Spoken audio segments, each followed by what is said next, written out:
चलिए, तो last class में हमने देखा था गाइस कि फील्ड टेस्ट आपके कैसे होते हैं सीमेंट के। अब हम देखने जा रहे हैं लैब टेस्ट। ठीक है, तो लैब टेस्ट में हम लोग सबसे पहले देखने जा रहे हैं आपका फाइननेस टेस्ट। ठीक है, अब फाइननेस टेस्ट जो है वो किसके लिए कर रहे हैं हम लोग, तो use to check proper grinding which has direct impact on. अब देखो, अब यहां पर हम लोग ये देख रहे हैं कि जो हमने ग्राइंड किया था, ठीक है, जब हमने मैन्युफैक्चरिंग की थी, मैन्युफैक्चरिंग प्रोसेस में क्या था, जनरल देखें तो पहले क्या किया, सारे इंग्रेडिएंट को मिक्स कर लिया, ठीक है, या उसको क्रश कर लिया, फिर उसको भी फाइनली ग्राइंड कर लिया, ठीक है, फिर उसको मिक्स कर लिया। अब ये मिक्स ड्राई हो सकता है या स्लरी में मिक्स हो सकता है, ठीक। उसके बाद हमने इसको हीट किया तो क्लिंकर बन गए।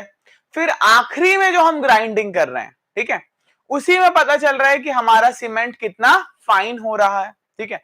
अब सर फाइन से हमको क्या प्रॉब्लम है, ठीक है, फाइननेस जो है वो आपकी ये सारी प्रॉपर्टीज हैं, मतलब रेट ऑफ हाइड्रेशन, अगर जितना ज्यादा फाइन होगा रेट ऑफ हाइड्रेशन उतना ही हाई हो जाएगा। Rate of gain of strength भी उतनी ज्यादा हो जाएगी जितना फाइन होगा, जितना फाइन होगा उतनी ज्यादा हीट छोड़ेगा, है ना। Rate of pre hydration, rate of alkali aggregate reaction, ये सब पे डिपेंड करता है कि आपकी फाइननेस कैसी है, ठीक है, सब चीज पर।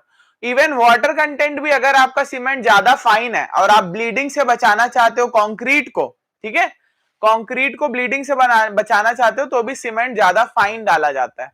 या अगर सीमेंट नहीं डाल सकते तो फाइन पोजोलोनिक मटेरियल डाल देते हैं ताकि पानी उसके अराउंड क्या हो जाए, कैप्चर हो जाए, ठीक है। ये हम लोग सीटी में भी पढ़ेंगे, ठीक। अब फाइननेस आप कैसे निकाल सकते हो, सिंपल है। सबसे पहला टेस्ट है कि आप सीव से निकाल लो, ठीक है, आप सीविंग कर लो, ठीक है। तो आपको क्या करना है, 100 ग्राम सीमेंट लेना है ना, और उसको आईएस सीव नंबर 9 मतलब 90 माइक्रोन की सीव पर परफॉर्म करना है। कितनी देर तक परफॉर्म करना है, 15 मिनट तक परफॉर्म करना है, ठीक है। अब 15 मिनट तक परफॉर्म करने के बाद ये जो 100 ग्राम है इसमें कम से कम 90 ग्राम पास हो जाना चाहिए और रेसिड्यू 10 ग्राम से ज्यादा का नहीं बचना चाहिए। समझ में आया क्या बोला, देखो समझ में आया क्या बोला। मैंने बोला कि हमने शुरू में क्या कर लिया, हमने स्टार्टिंग में ले लिया 100 ग्राम, ठीक है, 100 ग्राम क्या ले लिया हमने, 100 ग्राम लिया सीमेंट, है ना, और इसको पास कराया, इसको क्या करवाया, पास करवाया। किससे पास करवाया, मेरे पास एक सीव थी, है ना, एक मिनट ना,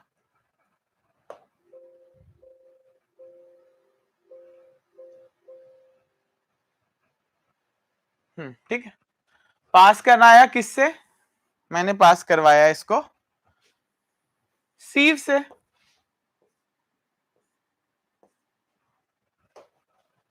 ठीक है, किससे, अरे हाँ अब आ रहा है, किससे पास करवाया मैंने, सीव से। और सीव कौन सी थी, सीव थी मेरी 90 माइक्रोन की, ठीक है, 90 माइक्रोन की। और मैंने इसमें मटेरियल कौन सा डाल दिया था, मैंने इसमें सीमेंट डाल दिया, कितना, 100 ग्राम, 100 ग्राम सीमेंट। अब अगर मेरा ओपीसी है, ओपीसी मतलब ऑर्डिनरी पोर्टलैंड सीमेंट, ठीक है, तो इसमें 10 ग्राम से ज्यादा सीमेंट नहीं बचा होना चाहिए, ठीक है, तभी मेरा वो जो बैच है वो सही है। समझ में आया। तो weight of residue should not exceed 10% of the original weight of OPC, 10% से ज्यादा नहीं होना चाहिए। क्लियर है यहां तक।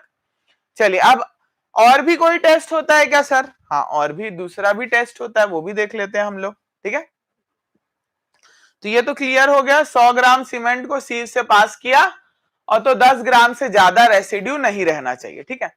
अब एयर परमिबिलिटी टेस्ट देख लेते हैं। इसमें ये represents the term of specific surface area. यहां पर क्या आ गया, आपका एक टर्म आ गया है स्पेसिफिक सरफेस एरिया, ठीक है। स्पेसिफिक सरफेस एरिया मतलब अगर मान लो सीमेंट का एक पार्टिकल है तो उसके चारों तरफ कितना एरिया है, ठीक है, that is surface area per unit weight, ठीक है। मतलब अगर मैं 1 ग्राम सीमेंट ले रहा हूं तो उसका टोटल सरफेस, उसके 1 ग्राम में जो पार्टिकल है उनका टोटल सरफेस एरिया क्या होगा। ठीक है, तो इसको हम रिप्रेजेंट करेंगे सेंटीमीटर स्क्वायर पर ग्राम में, और ओपीसी के लिए ये कितना 2250 सेंटीमीटर स्क्वायर पर ग्राम से कम नहीं होना चाहिए। ठीक है, अब टेस्ट कैसे होता है, एयर परमेबिलिटी, इसके लिए हमको एक अपरेटस लगता है। कौन सा अपरेटस है ये है ब्रेन्स एयर परमेबिलिटी अपरेटस। तो आपको पूछ सकता है कि कौन सा अपरेटस यूज होता है एयर परमेबिलिटी में, तो ब्लेन्स। ठीक है, ब्लेन्स यूज होता है based on the relationship between flow of air through the cement. अब यहां पर प्रिंसिपल क्या होता है कि जैसे आप एक इसमें ऐसे बेड जैसा रहता है अपरेटस में, ठीक है, उसमें आप क्या करते हो, सीमेंट को बिछा देते हो। ठीक है, based on the relationship between flow of air through cement bed and surface area of cement particle forming the bed. ठीक है, अब एक बेड है, उसमें से आपने सीमेंट उसमें अच्छे से बिछा दिया। ठीक है, एयर पास किया, अगर सीमेंट अच्छे से फाइन होगा तो उसमें क्लियरली बिछ गया होगा, तो एयर पास नहीं हो पाएगी। तो जितनी कम एयर पास होगी सरफेस एरिया उतना ही ज्यादा हो गया। ठीक है, so for OPC surface area should not be less than 2250 centimetre square पर ग्राम। ठीक है, अब यहां पर बोल सकते हो कि हमने देखा कि ओपीसी के लिए 10% था, और यहां पर अगर आप यहां पर सेंटीमीटर स्क्वायर में लोगे तो 2250, 3250 और 300 हो जाएगा। ठीक है, सेंटीमीटर स्क्वायर पर केजी में। ठीक है, नॉट लेस देन, ये लेस देन है, टाइटन नहीं है ये, नॉट लेस देन है। ठीक है, ठीक है, चलिए, तो ये आपको याद होना चाहिए। रैपिड हार्डनिंग और ज्यादा फाइन होगा, इसलिए इसका 5% रेसिड्यू, और सेम पोज़ोलाना पोर्टलैंड भी ज्यादा फाइन होगा। कितने फाइन होते हैं ये, रैपिड हार्डनिंग 3250 सेंटीमीटर स्क्वायर पर ग्राम, और पोज़ोलाना पोर्टलैंड 3000 सेंटीमीटर स्क्वायर पर ग्राम। ठीक है, क्लियर हो गया यहां तक। चलिए अब आगे बढ़ते हैं। आप लोग को अगर कुछ लिखना होगा तो पॉज करके लिख सकते हैं, है ना, पॉज करके लिख सकते हैं। और चलिए आगे चलते हैं। ठीक है, आगे चलते हैं, नेक्स्ट चीज देखते हैं अब हम लोग। तो नेक्स्ट टेस्ट आ जाता है आपका स्टैंडर्ड कंसिस्टेंसी टेस्ट। ठीक है, देखो हमने फाइननेस, कौन कौन से टेस्ट हम लोग देखने वाले हैं लैब टेस्ट में, तो पहला हम लोग देखेंगे फाइननेस टेस्ट। ठीक है, कि हाँ हमारा जो सीमेंट है कितना फाइन है, ये हमने देख लिया। इसके भी दो टेस्ट होते हैं, एक क्या था, एक था आपका सीव टेस्ट, और दूसरा क्या था, दूसरा था आपका एयर परमेबिलिटी टेस्ट, है ना। ये दो थे आपके जो हमने देख लिया। सीव में 90 माइक्रोन सीव से पास करने के बाद 10 ग्राम से ज्यादा रेसिड्यू नहीं बचा होना चाहिए, और एयर परमेबिलिटी में specific surface area 2250 centimetre square पर ग्राम से कम नहीं आना चाहिए फॉर ओपीसी। ठीक है, और for rapid hardening and pozzolana Portland 5% सीव में, और इसमें 3250 और 3000। ठीक है, ये आपको वैल्यू याद रखना है, टेस्ट आपको कोई नहीं पूछेगा। ठीक है, दूसरा टेस्ट आ जाता है हमारा क्या, दूसरा टेस्ट हमारा आ जाता है स्टैंडर्ड कंसिस्टेंसी टेस्ट। ठीक है, अब स्टैंडर्ड कंसिस्टेंसी टेस्ट क्या बताता है कि हमने जो सीमेंट पेस्ट रेडी किया है, ठीक है, हमने जो सीमेंट पेस्ट रेडी किया, मतलब सीमेंट है ना, फाइन एग्रीगेट और पानी मिलाकर हमने जो सीमेंट पेस्ट रेडी किया है, उसकी कंसिस्टेंसी कैसी है ना, उसकी कंसिस्टेंसी कैसी है। जैसे कि मान लो इसको यहाँ, है ना, जैसे कि मान लो कि आप आटा गूंथ रहे हो। ठीक है, अब अगर उस आटे में आपने पानी ज्यादा मिला दिया, ठीक है, गेहूं के आटे में अगर पानी, रोटी बना रहे हो तो गेहूं का आटा गूंथ रहे हो, ठीक है, अब उसमें अगर पानी ज्यादा हो गया तो आटा कैसा हो जाएगा, रोटी अच्छी बनेगी क्या, नहीं बन पाएगी। और पानी कम हो गया तो आटा एकदम स्टिफ हो जाएगा, तो भी रोटी नहीं बन पाएगी। ठीक है, तो हम एक ऑप्टिमम अमाउंट ऑफ वाटर उसमें डालते हैं ताकि हमारा आटा कैसा रहे, ऐसा रहे कि हम उससे आराम से रोटी बना पाए। ठीक है, वैसी कंसिस्टेंसी रहे। ठीक है, ऐसी भजिया बनाते हैं तो बेसन में अब पानी डालते हैं, तो भजिए की कंसिस्टेंसी भी उसी हिसाब से हम लोग देखते हैं। वैसे यहां पर भी आप सीमेंट की कंसिस्टेंसी किससे चेक करोगे, स्टैंडर्ड कंसिस्टेंसी टेस्ट। और ये इंपॉर्टेंट है, अगर आपको कंसिस्टेंसी नहीं पता है, ठीक है, तो आप सेटिंग टाइम नहीं निकाल पाओगे, आप साउंडनेस टेस्ट नहीं निकाल पाओगे, आप स्ट्रेंथ टेस्ट नहीं निकाल पाओगे। ठीक है, ये तीनों के लिए आपको स्टैंडर्ड कंसिस्टेंसी की जरूरत पड़ेगी। चलिए आइए,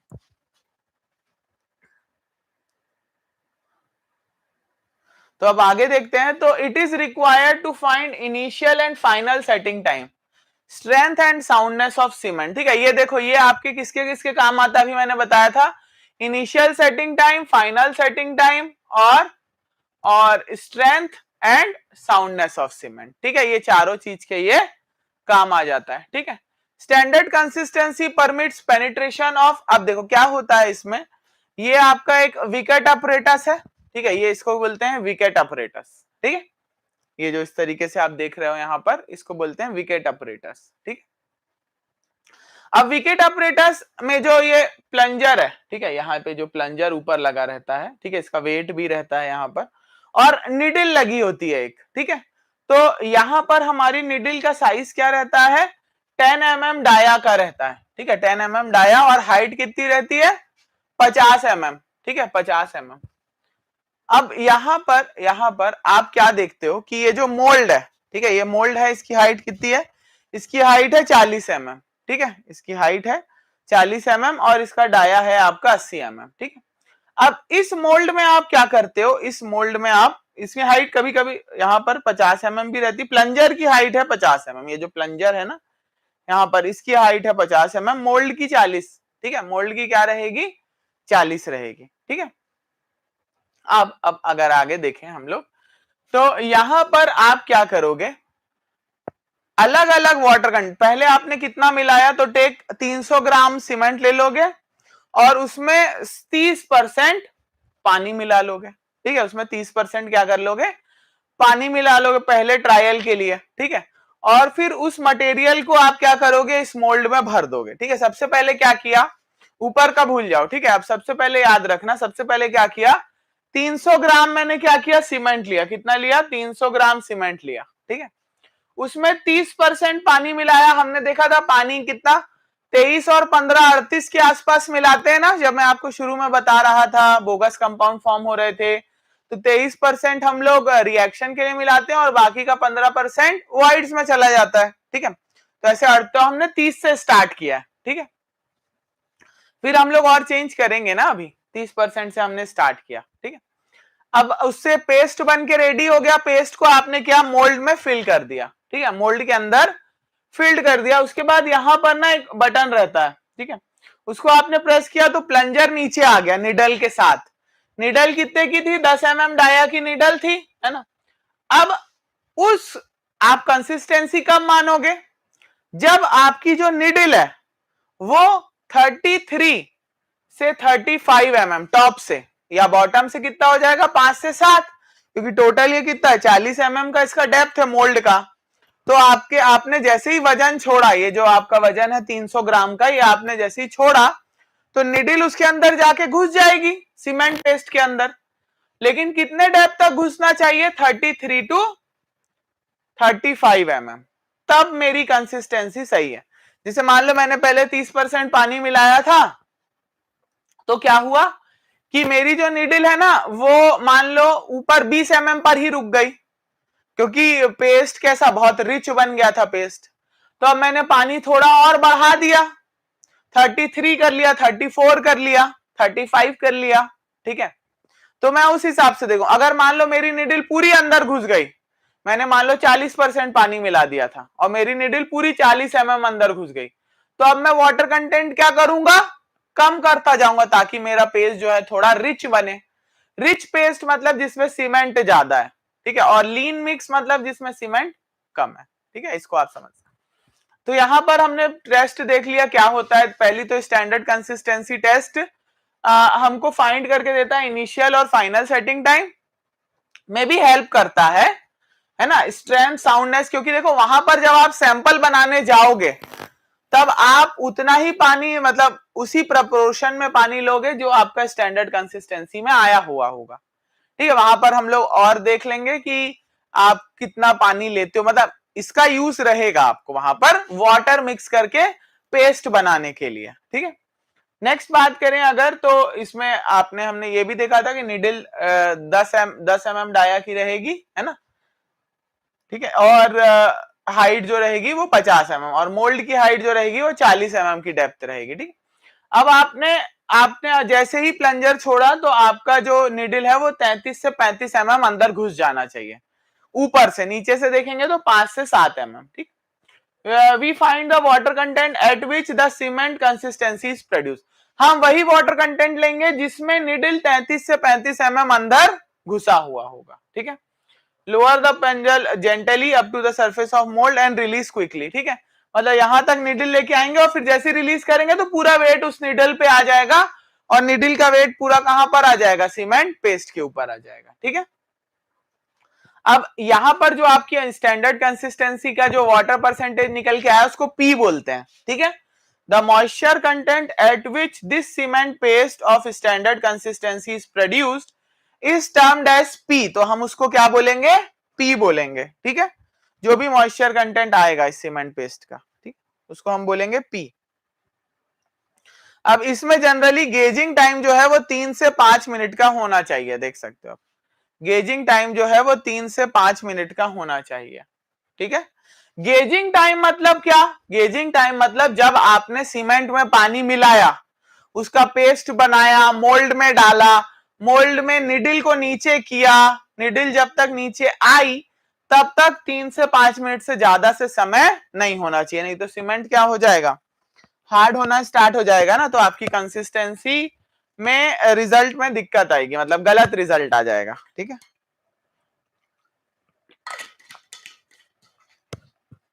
इसलिए आपको ज्यादा टाइम नहीं लगाना है, ठीक है। चलिए आगे बढ़े, यहां तक क्लियर है। स्टैंडर्ड कंसिस्टेंसी टेस्ट मैंने आपको 2-3 बार समझा दिया, ठीक है, कैसे करना है। चलिए अब नोट करना है तो नोट कर सकते हैं, है ना। पॉज करके थोड़ा ऊपर की 2-3 लाइन नोट कर लो, उसके बाद मैं नीचे कर दूंगा तो नीचे की लाइन नोट कर लेना, ठीक है। पॉज करके ऊपर की लाइन नोट हो गई होगी आई होप, है ना। अब आप ये नीचे वाली लाइन भी नोट कर सकते हो पॉज करके, जो बच गई होगी। चलिए अब आगे चलते हैं और नेक्स्ट टेस्ट देखते हैं। अब initial setting time and final setting time test देखते हैं, ठीक है। तो यहां पर हम लोग सेटिंग टाइम टेस्ट देख रहे हैं, तो 2 सेटिंग टाइम होती है, इनिशियल सेटिंग टाइम और फाइनल सेटिंग टाइम, ठीक है। So it is carried out to know whether cement is deteriorated due to storage, 2 times are associated with setting of cement, ठीक है। अब सीमेंट क्या होता है, समय के साथ साथ सीमेंट में खराबी आने लगती है, उसकी मतलब उसकी स्ट्रेंथ जो है वो कम होने लगती है, मतलब वो सेट अच्छे से नहीं होता, सही टाइम पर सेट नहीं होता, ये सारी प्रॉपर्टीज आने लगती है जैसे जैसे हमने सीमेंट को ज्यादा स्टोर करके रखा, तो ठीक है। तो अब इनिशियल सेटिंग टाइम कैसे निकालते हैं, if it is a time which is being measured from the instant water is added to the cement up to the time cement start losing its plasticity, ठीक है।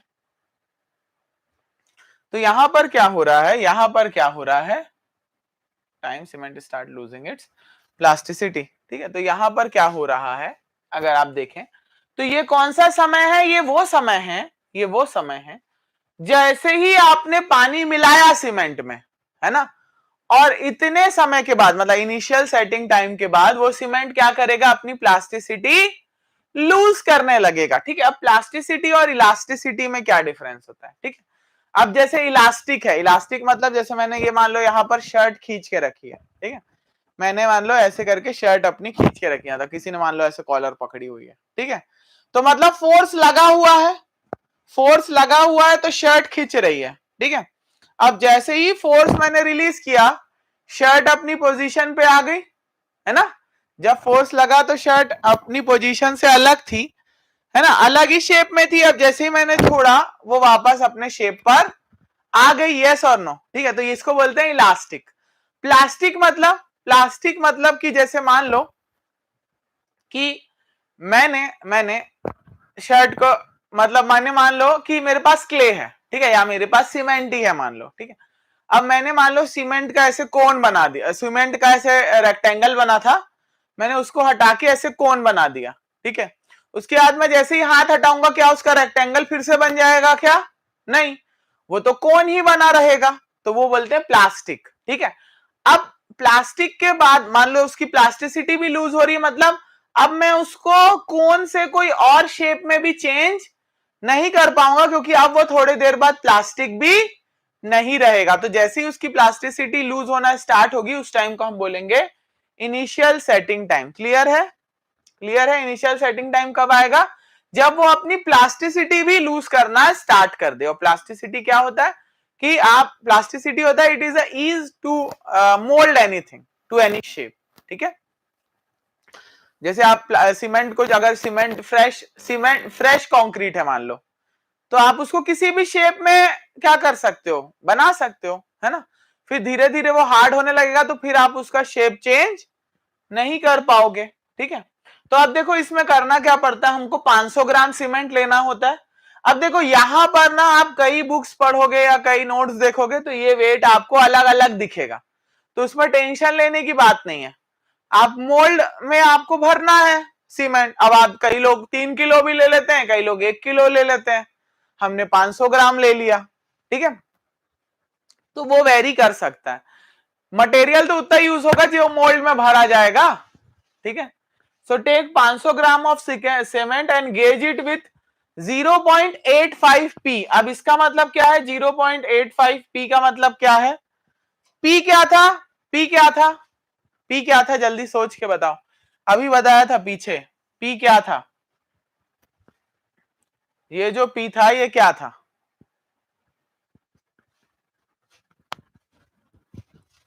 देखो पी क्या था, ये था ना पी। जो आपने, इसीलिए स्टैंडर्ड कंसिस्टेंसी की जरूरत होती है ये सारे टेस्ट के लिए, क्योंकि आपने जो मॉइस्चर कंटेंट है ना सीमेंट पेस्ट का स्टैंडर्ड कंसिस्टेंसी में निकाला था उसी को बोलते हैं पी, ठीक है। तो पी क्या होता है? Moisture content at which this cement paste of standard consistency is produced is termed as P, ठीक है। जो मॉइस्चर कंटेंट इस स्टैंडर्ड कंसिस्टेंसी के लिए आया था उसको हमने बोल दिया पी, ठीक है। अब आगे बढ़ते हैं, तो हमने ये पी क्या हो गया? मॉइस्चर कंटेंट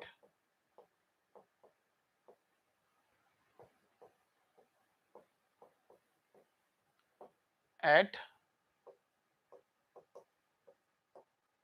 स्टैंडर्ड कंसिस्टेंसी, ठीक है। अब जैसे मान लो स्टैंडर्ड कंसिस्टेंसी के टाइम पर ये जो पी है ये आया था 35%, ठीक है। ये कितना आया था? 35% आया था, ठीक है। तो अब आप कितना मिलाओगे बताओ? अब यहां पर जब आप टेस्ट करोगे तो आप इसका 85%, मतलब आप इसको मल्टीप्लाई कर दोगे 0.85 से, ठीक। तो जो भी आएगा वही आपका वाटर कंटेंट। निकाल लो कितना आएगा? 25।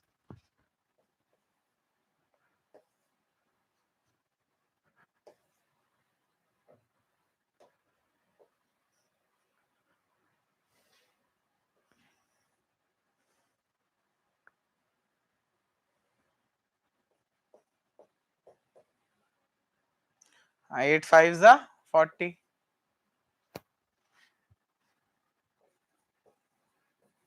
है ना। ये आएगा आपका 29.75%, ठीक है। तो आप इतना मिला लोगे, तो आप इतना उसमें ऐड कर लोगे, ठीक है। अब देखो प्रोसेस क्या होता है, आपने 500 ग्राम सीमेंट लिया और उसमें पानी कितना मिला लिया? 29.75%। अगर पी जो है वो 35% है तो, ठीक है। इफ पी इज 35% तब आपने कितना मिला लिया? 29.75 पर 30% मिला लिया मोटा मोटी, ठीक है। अब आपने क्या किया, एक स्क्वायर निडल लगती है इसमें क्या लगेगी? Square needle. स्क्वायर निडल मतलब निडल जो है स्क्वायर रहेगी, मतलब उसके ऐसे गोल रहती है ना या तीखी रहती है, वैसा नहीं, स्क्वायर रहेगी। और एरिया कितना होगा? 1 mm 1 mm 1 mm स्क्वायर रहेगा, ठीक है, 1 mm स्क्वायर। स्क्वायर के जो दोनों डायमेंशन होंगे, चारों डायमेंशन होंगे, वो सब 1 mm के होंगे, है ना, स्क्वायर के सारे डायमेंशन सेम होते हैं। अब इस नीडल को भी आप क्या करोगे, जेंटली रिलीज कर दोगे, ठीक है, इस नीडल को भी आप जेंटली रिलीज कर दोगे, है ना, और नीचे आपने पेस्ट बना के रखा ही है, 500 ग्राम सीमेंट लिया और 29.75%, अगर पीस 35 है तो 29.75% आपने पानी मिला दिया, है ना, और उस पेस्ट के ऊपर निडल रख दी और फिर रिलीज कर दिया, तो निडल क्या होगी, निडल उस मोल्ड के अंदर घुस जाएगी, ठीक है। कितना घुसना चाहिए, वही 33 to 35 mm, ठीक है, ठीक है। So note the time required by the needle to penetrate 33 to 35 mm, ठीक है। अब जैसे मान लो आपने टेस्ट किया, उसके 5 मिनट बाद, जनरली 10 मिनट बाद किया जाता है, क्योंकि इनिशियल सेटिंग टाइम 10 मिनट होता है और फाइनल सेटिंग टाइम, है ना, sorry, initial setting time 30 minute होता है और फाइनल सेटिंग टाइम 600 मिनट होता है। जनरली आप 30 मिनट के बाद कर सकते हो, ठीक है, या 25 मिनट से ही स्टार्ट कर सकते हो, ठीक है, या 30 में भी सेट नहीं हो रहा है तो मतलब वो स्टोरेज के कारण क्या हो गया, खराब हो गया, ठीक है। तो initial setting time is 30 minutes, ठीक है, 30 मिनट होगा, 10 नहीं होगा, ठीक है। चलिए, क्लियर हो गया। तो आपने क्या किया, सबसे पहले 500 ग्राम सीमेंट लिया, उसमें 0.85 पी पानी मिलाया, ठीक है। उसके बाद आपने क्या किया, उसके बाद उस सीमेंट मोल्ड को, मतलब उस पेस्ट को मोल्ड में फिल कर दिया, ठीक है। अब उसके ऊपर आपने निडल लगा दी है, ठीक है। अब आप मान लो 30 मिनट के बाद ही देखोगे जनरली, ठीक है, 30 मिनट के पहले भी मतलब 25 मिनट से 35 मिनट के बीच में आप 2-3 बार ट्रायल कर लोगे कि आपकी निडल जो है वो कहां तक जाए, 33 to 35 mm तक जाए, ठीक है, ना उससे कम ना उससे ज्यादा, ठीक है। अब जितना टाइम लेगी वो टू पेनिट्रेट 33 to 35 mm, वही कहला जाएगा इनिशियल सेटिंग टाइम। ये जनरली 30 मिनट होता है, ठीक। आगे देखें, है ना। तो सर कंसिस्टेंसी में तो हम लोग 3 से 5 मिनट ले रहे थे, तो तब निडल भी पतली थी, यहां निडल भी मोटी है, ठीक है। दूसरा, वहां पानी ज्यादा था, यहां पानी कम है ना, यहां पे हमने पानी को कम कर दिया ना, हमने उसकी कंसिस्टेंसी से 85 ही लिया है, ठीक है। चलिए, अब नेक्स्ट देखेंगे फाइनल सेटिंग टाइम, ठीक है। So it is the time which is being measured from the instant from water is added up to the time cement completely loses its plasticity and attains sufficient firmness, ठीक। अब final setting time आपको क्या बोलता है, final setting time मेरे को ये बोलता है कि ये वो टाइम है कि जब से मैंने पानी मिलाया है, ठीक है,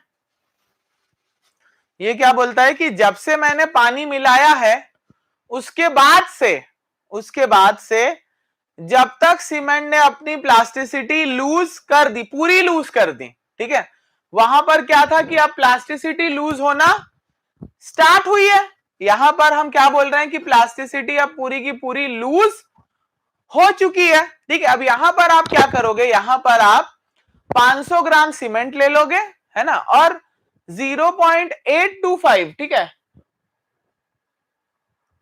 0.825 सॉरी 0.85 पी, मतलब पानी आप उतना ही लोगे जितना हमने किसमें लिया था, जितना हमने इनिशियल सेटिंग टाइम पर लिया था, उतना ही वाटर हमको यहां पर लेना रहेगा, ठीक है। पी क्या हो गया, पी वो वाटर कंटेंट है जो हमने स्टैंडर्ड कंसिस्टेंसी बनाते टाइम लिया था, ठीक है। अब यहां पर हम निडल चेंज कर देंगे। अब देखो निडल का ही खेल है ना, निडल का ही खेल है। जब हमने स्टैंडर्ड कंसिस्टेंसी लिया था तब निडल कितने थी, 10 mm डाया की थी, ठीक है। यहां पर फिर जब हमने इनिशियल सेटिंग टाइम लिया तब निडल और ज्यादा पतली हो गई, 1 mm स्क्वायर की हो गई, ठीक है, स्क्वायर निडल हो गई। पहले निडल कैसी थी, गोल थी, सर्कुलर निडल थी, है ना, 10 mm डाया की। उसके बाद स्क्वायर हो गई निडल, और अब क्या हो गया, अब एक एनुलर रिंग हो गई, ठीक है। एनुलर रिंग मतलब 5 mm का ऐसे छर्रा गोल सा, ठीक है, 5 mm का रिंग, जैसे अंगूठी होती है ना, उसका डाया 5 mm रहेगा, ठीक है। 5 mm की एनुलर रिंग आपने एक लगा दी, ठीक। अब क्या करोगे, आप इसको लगा के रिलीज कर दोगे सीमेंट के ऊपर, लेकिन अब क्या है, आपका जो पेस्ट है वो कैसा होना, हार्ड हो गया है, ठीक है। तो ये जब जाके वो पेस्ट पे लगेगा तो उसका कोई भी इंप्रेशन नहीं आना चाहिए, ठीक है। Final setting time is the time when angular collar fails to make an impression over the mold but needle does so, ठीक है। अब यहां पर ना आप क्या करोगे, एक एनुलर रिंग लगाओगे, बीच में निडल भी रहेगी उसके, ठीक है, आजू बाजू एनुलर रिंग और बीच में निडल।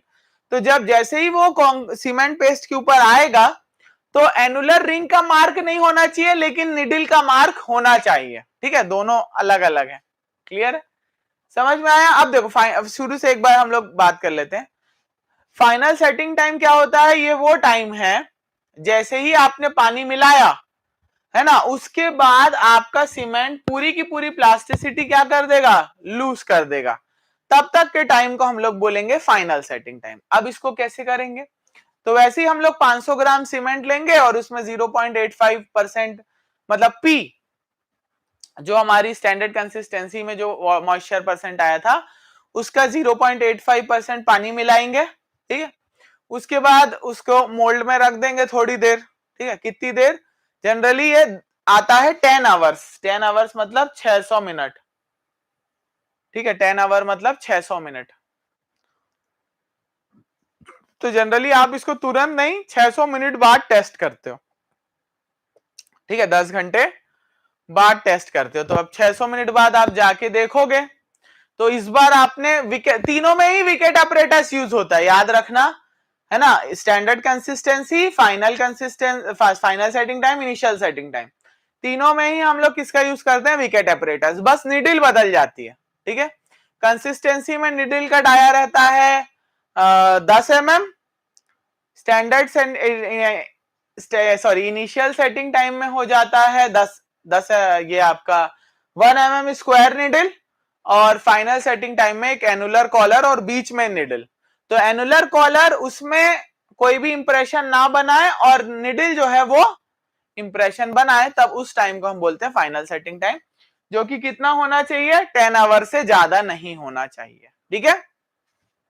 क्लियर है, तो ये थे आपके दो टेस्ट जो हमने देखे, फाइननेस वाला टेस्ट और दूसरा हमने देखा स्टैंडर्ड कंसिस्टेंसी टेस्ट, तीसरा हमने देखा इनिशियल सेटिंग टाइम और फाइनल सेटिंग टाइम। तो 3 टेस्ट हम लोग आपके देख चुके हैं, आगे के टेस्ट हम देखेंगे नेक्स्ट वीडियो में, ठीक है। चलिए, ऑल द बेस्ट।